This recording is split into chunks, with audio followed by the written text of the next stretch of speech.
We're glad that you can all join us today. This is the third seminar that we have been doing on conversations in crime. Just to give you a little bit of background as to why we are running these series, we think that it's very important that South Africans talk about the situation with crime in our country. And we feel that there is a combination of factors that one can look at in looking at crime. And the one being is that there is a very strong geospatial dimension to it.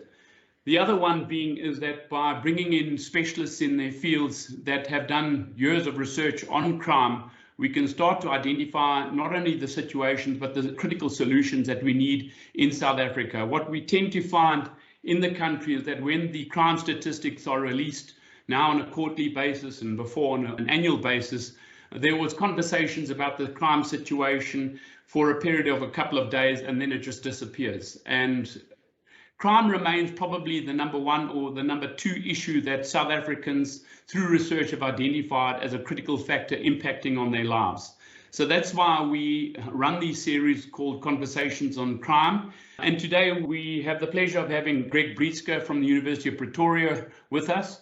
And he's going to be talking to us about, so you think crime is everywhere, a much deeper dive into some of the theoretical aspects, and looking at it again from a geospatial point of view. I will be engaging with Greg throughout his presentation to give you perspectives from a geospatial perspective, and he is a GIS guy.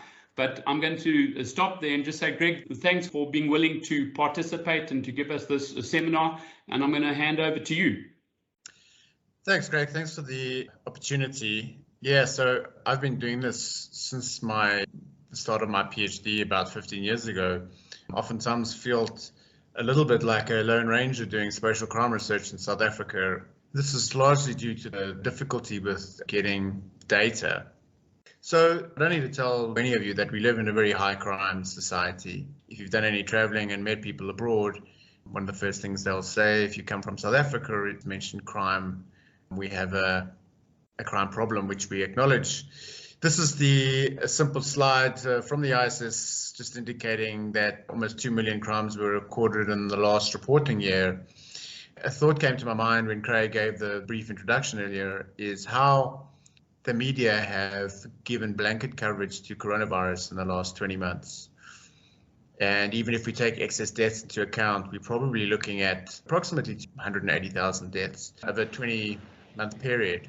Consider that there's 2 million crimes that were recorded over a period of 1 year, not discounting the underreporting of crime, which is significant, up to 40% in the latest Victims of Crime survey. And you can see that it is kind of weird. And in my personal opinion, a lot of the blame is to be laid at the media houses in general for picking and choosing certain crime elements and not providing a greater exposure to crime in general in South Africa and conversations on crime and how we can deal with it. As an academic, I'm very well familiar with spatial studies of crime. These are some of the earliest studies, and South Africa was one of the first countries in the world to actually do some kind of spatial insight into crime distribution. Lochner and Zitzman from Stellenbosch University over 20 years ago, using the old ArcInfo, mapped point incidences of crime in Paarl. I'm not going to go over all of these, so don't worry. And just at a very simple overlaying and buffering determined how crime changed spatial temporally over Paarl, depending on the land use. There's been a number of other studies. These are some of the earlier ones across the country that have looked at various topics related to crime causation but importantly, having a geospatial component. Now, most of these, if you look at this academic literature, haven't been cited much. I doubt, with respect, they've been read much for a number of reasons, which I'll touch on later in the presentation. But from an academic perspective, they are very useful and valuable knowledge base that provides some kind of empirical insight into crime, the spatial nature of crime, which has often been overlooked in South Africa. Some of the other spatial studies of crime, but this time looking more at the spatial level and not necessarily at the location. Again, over 20 years ago, there was a major government-funded research, which Craig was involved in, that looked at understanding the, I guess you could say, socio-demographic or socioeconomic causes of crime at various spatial levels. Obviously with police station boundary being an easier one simply because the crime data is available at that level, but merging that with census variables is often extremely difficult because the areas don't nest and you need usually some kind of aerial interpolation technique to kind of squash them into one common spatial level, which can be tricky at times. But again, over 20 years ago, a lot of this information was known about what the cause of our crime. Obviously, we were in a different space politically and socially 20 years ago, but lots of these results were not particularly surprising. We found that most often crime was associated with some levels of economic, social, or demographic ills across society, and this is pretty much uniformly the case. Again, these are earlier studies that I just wanted to highlight. So from a purely academic perspective, the causes of crime are multidimensional and multifactorial. And again, I'm not going to go into detail here. Everyone on the street has some kind of idea about why crime is the way it is in our country. As an urban geographer, also in background, I couldn't help but put up one of the models of South African cities, which I think continue to exacerbate the crime situation in the country. That's one of the very few models, in fact, that is in the published literature on a South African city, apartheid South African city, with the former whites only CBD, followed by various almost like concentric zones of land use and with townships in the periphery. And if you look at almost all major South African cities and even local rural towns, if you think of towns like Greytown or Dahlstrom or Harrismith, there is always a disconnect between former township areas, and which are increasingly informal, and areas where you can get gainful employment. And in urban geography, this is called the spatial mismatch hypothesis, where you have a number of people that would like to get employment and get economic opportunities, but you are distinct and distant from the area in which these opportunities are provided, right? So this exacerbates inequality. And this is not apartheid blaming, but certainly the social engineering of South African cities under apartheid has yet to be really resolved a quarter of a century after apartheid. And I think this has entrenched itself in the South African psyche and is to blame somewhat the causes of crime that continue to rise under certain categories. Greg, can I just also comment and just say that Sure. The situation with the townships at the moment, which, we've mapped everyone for the whole country, we're finding that crime is starting to intensify and concentrate within the townships. So this urban geography that comes from our history continues to have a significant impact on the people of our country, and it is now intensifying in those areas, which of course is impacting, very much the poor people of our country. So that kind of led to my master's degree, was actually on soil erosion modeling in another life. Thank God I left that. And I was attending a number of GISA meetings, and there was a presentation on geographic profiling of offenders, which is a geospatial technique about mapping offender locations that was pioneered by Kim Rosmo at Texas State. And he was actually out here about 20 years ago visiting with the CSR and SAPS. And long story short, I got involved in GIS and crime, and my PhD did conventional crime mapping, which is rates and statistics, which is kind of the data that you can extract from any SAPS website and aggregate to a spatial level, most often a police station boundary.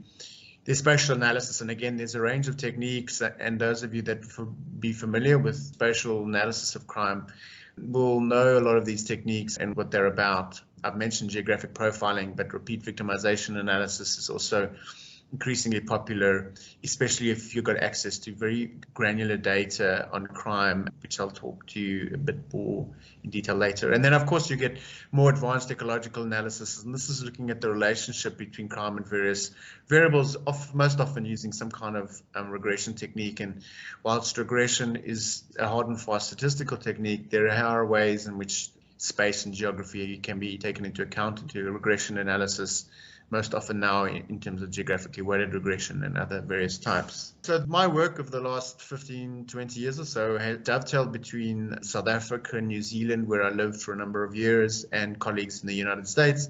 And they've ranged from a variety of topics. I won't cover all of these, obviously, but every single one involves some kind of spatial dimension. I'll just talk briefly about the top one. So We looked at crime recently with a student in gated communities. We had the spatial location of gated communities in the city of Tshwane, and we had the location of burglaries in the city of Tshwane at a point level. And we looked at whether residing in a gated community was safer than the areas immediately surrounding a gated community. So, for example, would an offender be put off by a perimeter fence and rather burgle on the perimeter of the gated community? We focused mainly on neighborhoods that had been cordoned off rather than big estates that had patrols and that kind of thing. So all of these topics had some kind of spatial link, which is obviously my interests. Throughout this research, 2 or 3 years ago, I got interested in looking at the ubiquity of crime and seeing where the crime especially concentrates. I wrote a number of pieces of work. The one on the right-hand side is from Urban Geography, which looks at urban crime in South Africa and the city of Tshwane in particular, stratified by racial groups. So we looked at predominantly Black African neighborhoods, white neighborhoods, and mixed neighborhoods. Those were neighborhoods that were neither 75% white or black, according to the most recent census. And we found, unsurprisingly, and much like Craig mentioned a few minutes ago, that Black African neighborhoods are by far disproportionately affected by all types of crime. So there is this kind of white fear or white flight, followed by white flight, that crime is impacting their communities more. That's not the case, certainly if you look at the data. And there are issues with the data, I'm not discounting that. But Black African communities are by far more greatly affected by crime.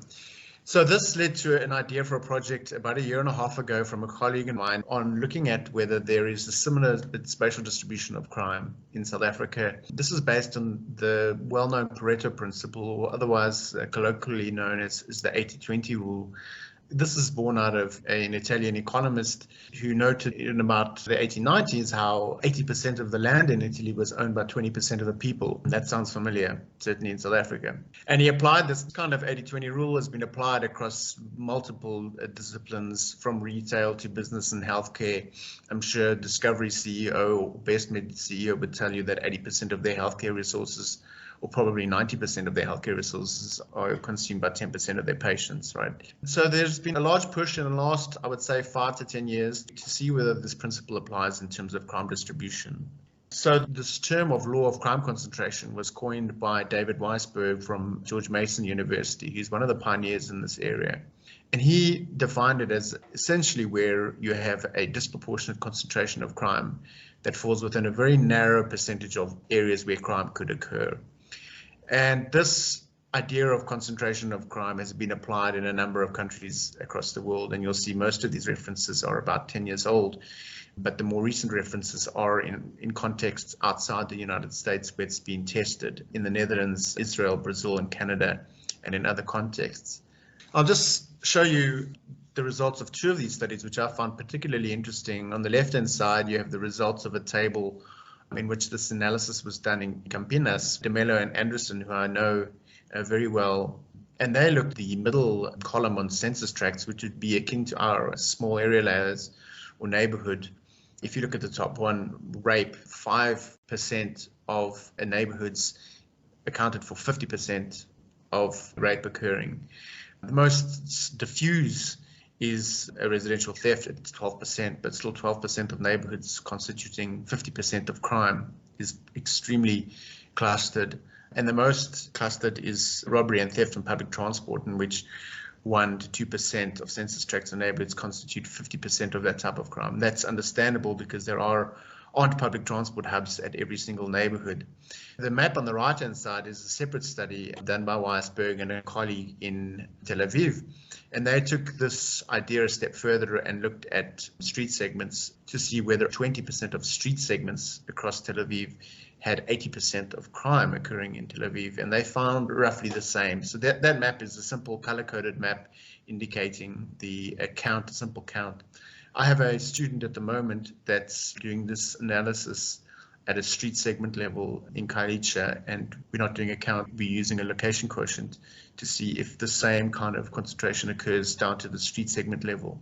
So the first example I'll show you is decided to apply this to Khayelitsha, which is a township, again, based in the quintessential apartheid city, artificially located in about 1983, and under the direction of the then Minister Piet Koornhof. It's about 30 kilometers from the Cape Town CBD. Many of you may be familiar with it. Certainly, if you've ever flown into Cape Town, you would have seen it. And we decided to see whether this law of crime concentration would apply in this environment, which is extremely high crime environment. In fact, according to the World Economic Forum, many people don't know this, Khayelitsha is listed as, I think, the 5th biggest slum in the world outside of cities in India, Pakistan, Mexico, and Kenya.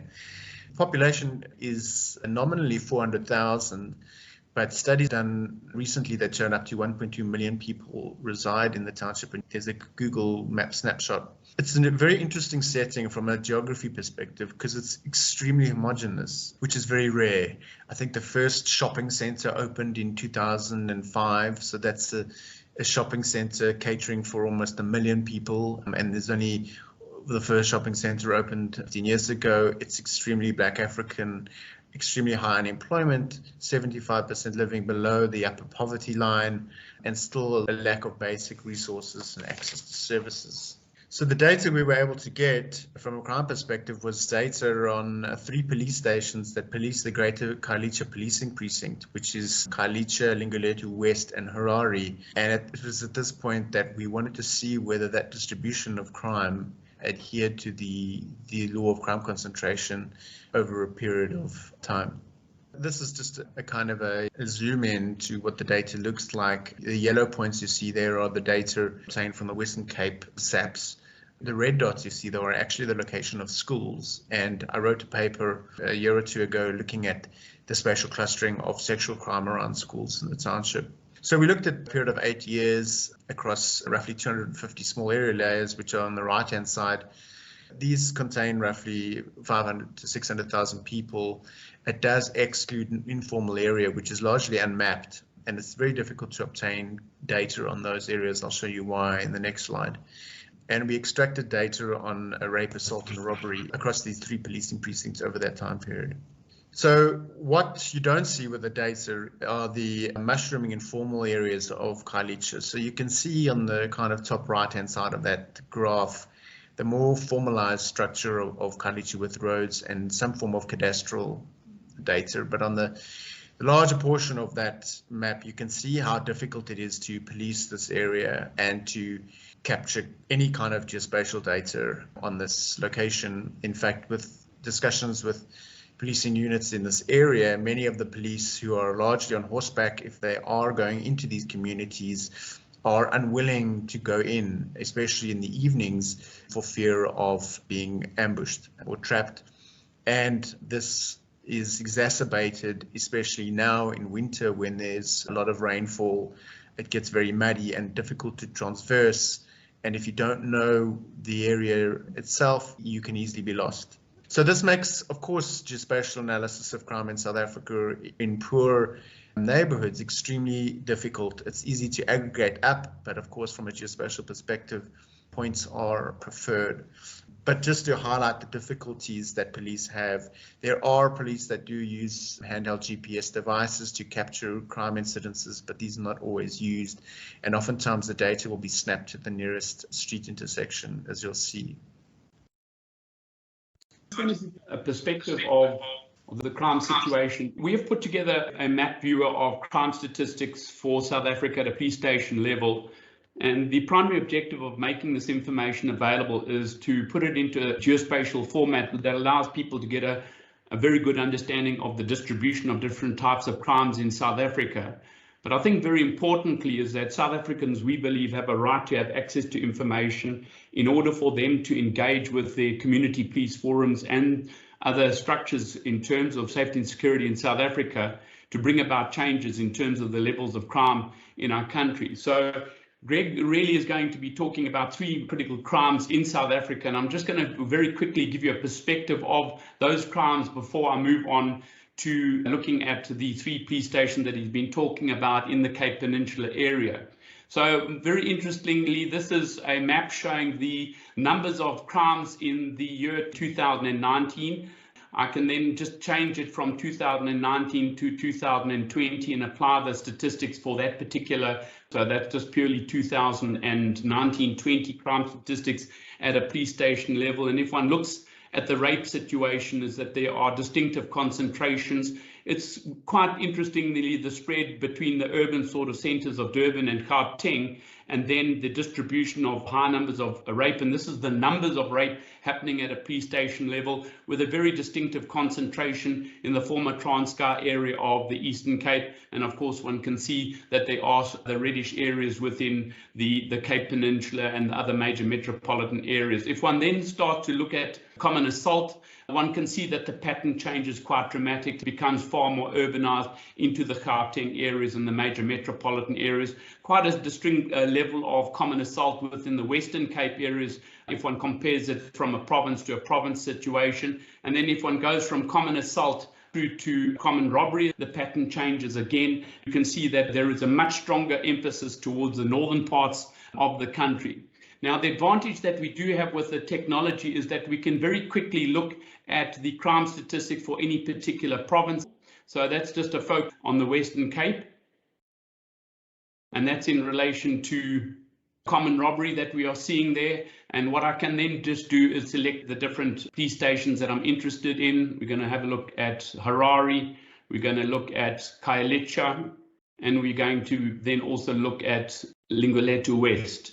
Okay, so these are the three areas that Greg has been talking about, and I'm able to look at it relative to any of the different crimes that we have got listed. So one can see it's in the highest category in terms of the crime. So one can go from common robbery to rape, see if there are any particular variations, and there is a slight variation. This particular one here is the Linguletu West, and one is able to then have a look at it relative to the other two police stations. One can also see that if one looks at common assault, they are both affected. But again, if one looks at it relative to the situation in the greater Cape Peninsula area in relation to the different crimes, one can see that there is a strong emphasis in the historically disadvantaged township areas that one sees in the Cape Peninsula area. So if one goes from there to common robbery, again, a band of areas within that. And we're utilizing what we call a quantile approach in order to look at the allocation of the classes to those particular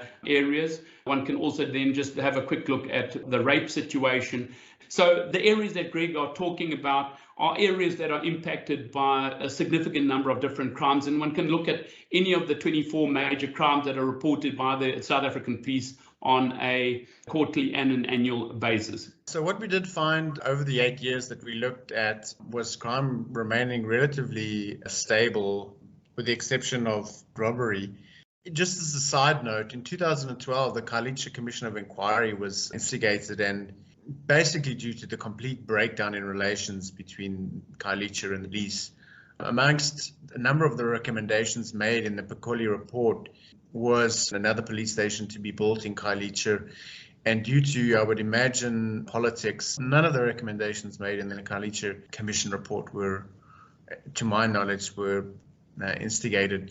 But it's interesting how crime actually increased following the commission being undertaken in 2012. So what we did look at, and very similar to the international research, which I briefly highlighted earlier, was that roughly 20% of small areas within Khayelitsha did account for 75% of crime. So very close to the 80-20 principle. On the left-hand side, you see other statistics. 2 to 3% of neighborhoods accounted for 25% of rape, 1 to 4% of neighborhoods, 25% of robberies, and 2 to 5% of neighborhoods, 25% of assaults. And below that, you have the 50% accountability. And these over 8 years was again relatively stable if you look at the graph. So this affirms the Pareto principle or law of crime concentration in the South African context, in that a lot of the crime, even though it's an extremely high crime location, and Khayelitsha, Linguletu West and Harare are most often in the top 10 or top 20 police stations for violent crime over the 1,000 plus police stations in the country year on year, certainly Khayelitsha itself. We also did something a little bit different to see whether these neighborhoods are stagnant. In other words, are these small number of neighborhoods, they consistently high crime over time, or does it kind of tend to change around? And what this graph shows, at the top you have the base year, which is 2008. In that row you have 25 neighborhoods, rape, robbery and assault. And we looked at the percentage of the same neighborhoods that were consistently in the upper quartile of crime for Khayelitsha from 2008 onwards. And what we found is that as the years go on, from 2008 to 2009, 2010, the number of neighborhoods that are consistently in the upper quartile for crimes, the number of neighborhoods that are consistently high crime actually decreases to the point that where the bottom row, if you look under rape, 1.97 n equals 5, you only have 5 neighborhoods that were consistently in the upper quartile over those 8 years. In robbery, 11 neighborhoods were consistently in the upper quartile of crime for Khayelitsha over those 8 neighborhoods. In other words, what this graph shows is that crime generally tends to move around, even though it's spatially concentrated in a limited number of neighborhoods. Those neighborhoods tend to move around. I would probably say it's due to hotspots policing, which most often results in a displacement of crime to other parts. The results of this suggest that when the police do some kind of operational or tactical enforcement in a certain problem area, crime will move to another neighborhood, crime will go down in that neighborhood, and most special displacement crime research will show that crime overall does decline, even if it's displaced, but it just seems to shift around. We were expecting to find that the same neighborhoods year on year were consistently in the upper quartile of high crime, but we didn't find that to be the case. So what we looked at then doing is broadening it out. Khayelitsha is one location within a major urban area, and we tried to see whether this applied to a broader number of crime types and across a bigger area. So we applied this Pareto principle of low crime concentration in the city of Tshwane municipality, which is highlighted in the top right hand of your screen. The graph you see over there, the dotted line, horizontal line, is the theoretical 80-20 line. The bar charts indicate the magnitude of the crime. So the highest crime in this instance was theft, followed by house burglary. The lowest crime were cash and transit heists.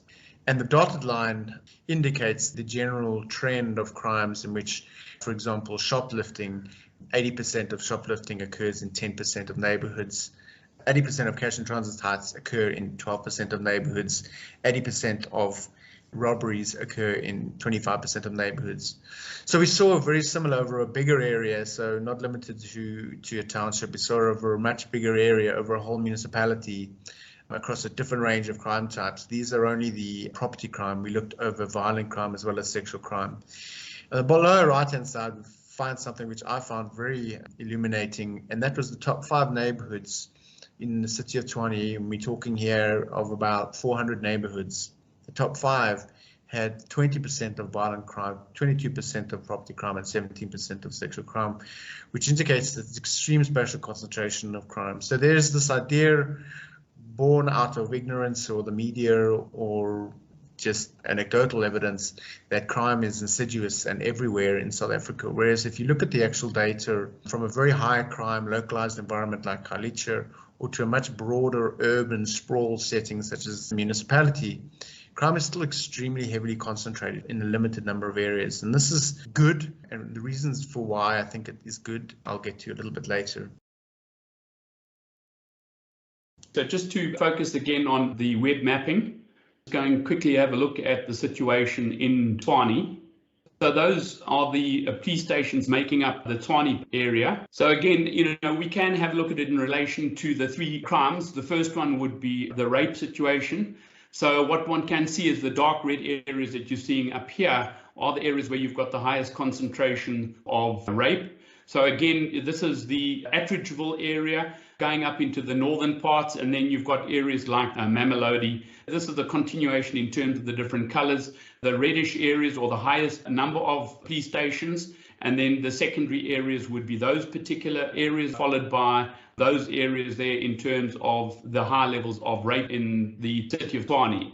If we now go and have a look at the situation in relation to common assault, it's a much broader spread of common assault in these particular areas, and one might need to look at the mechanism by which one adjusts this a little bit in order to reflect the very, very high and the not so high areas in terms of the different metropolitan areas.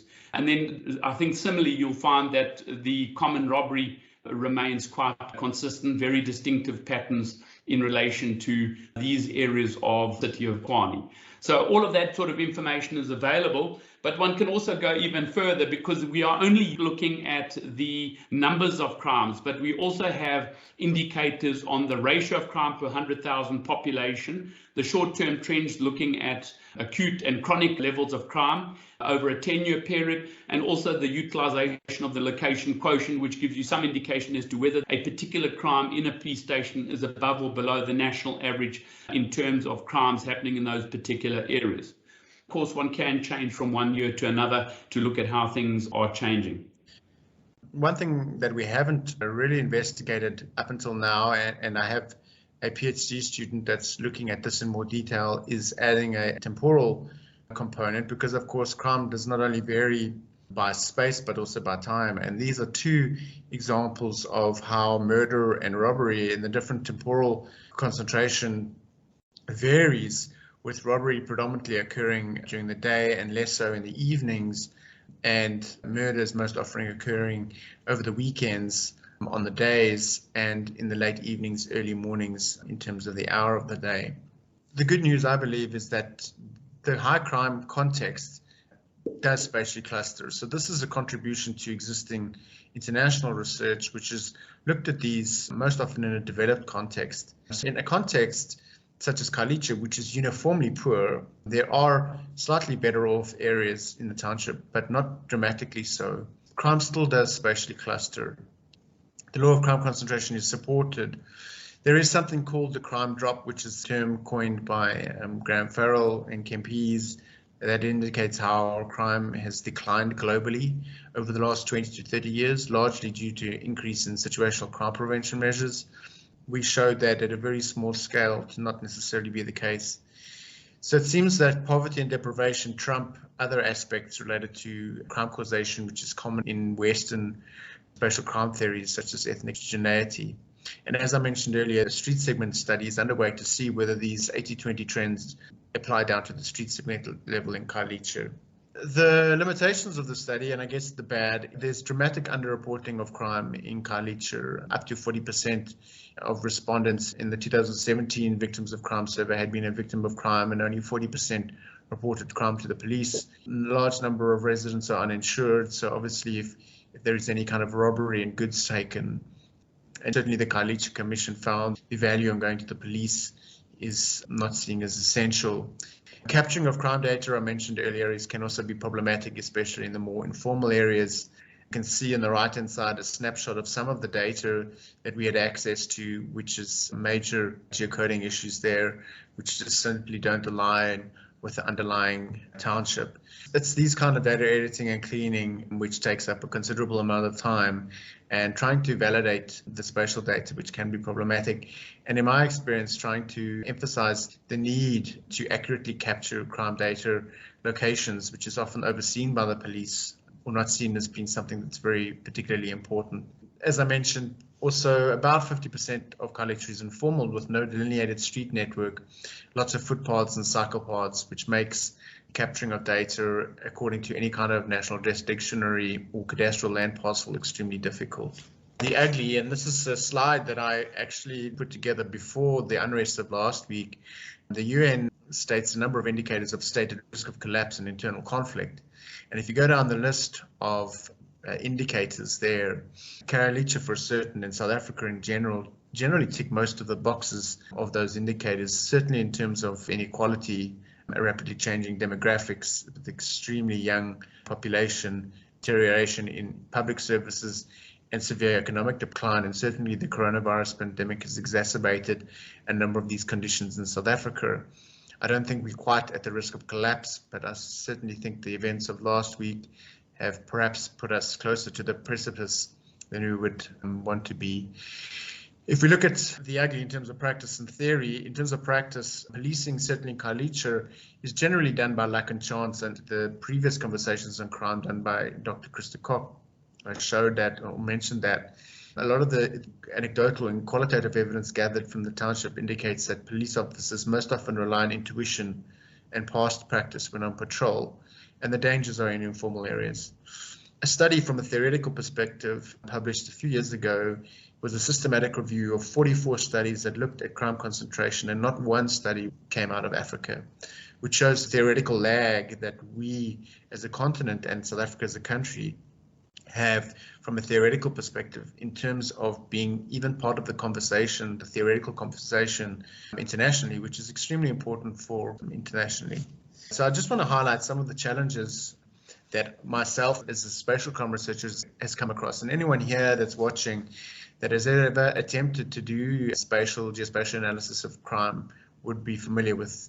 There are obviously spatial data issues, which I mentioned earlier, which relate to the accurate capturing of crime data, the crime statistics, which used to be released on an annual basis and now quarterly. But even so, they are at a very broad level, which you only need to be a victim of crime to wander around which police station to go to. A few years ago, I was a victim of crime, of theft, while attending a wedding in Johannesburg, and I was sent from 2 to 3 different police stations to say which one I had to go to report it, even though the location of where I was unfamiliar with the area in Johannesburg, was the nearest police station was far from where I was residing.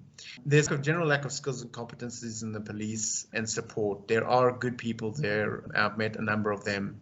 But generally, it's a combination of a black hole and a black box.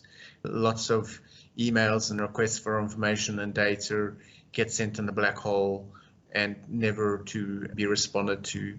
And it's a black box because oftentimes you send information or you put out discussions and something happens and you're not quite sure of the mechanisms through which any kind of feedback went through. The last thing I'd like to mention is I think it's very sad that South Africa as a country, and Craig has been going on about this for a number of years, lacks a national spatial information system, or at least a coherent geospatial information system on crime that's got role players throughout NGOs, government, and academia, higher education institutions. Craig and I have been talking about a spatial crime research center for a number of years, which was in the process of being taken further at the University of Pretoria before coronavirus hit.